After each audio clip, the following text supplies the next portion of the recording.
গরমের দিন আর তার সাথে যদি ঠান্ডা ঠান্ডা ম্যাঙ্গো লস্যি পাওয়া যায় তাহলে তো দিনটাই জমে যায়, তাই না? তো চলুন আজ বানাই একদম বাজারের মতো ঘন আর দারুণ স্বাদের ম্যাঙ্গো লস্যি।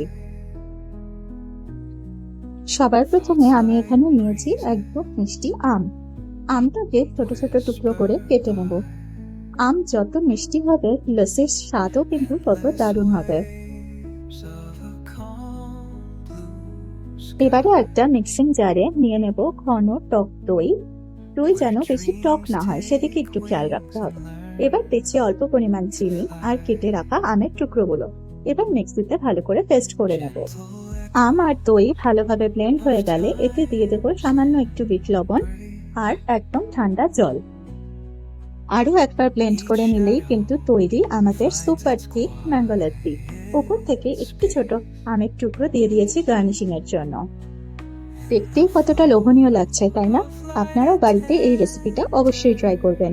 ভিডিওটি ভালো লাগলে লাইক করবেন আর আমার পেজটিকে ফলো দিয়ে রাখবেন। আমার ইউটিউব চ্যানেলটিকেও সাবস্ক্রাইব করতে ভুলবেন না। Bye bye.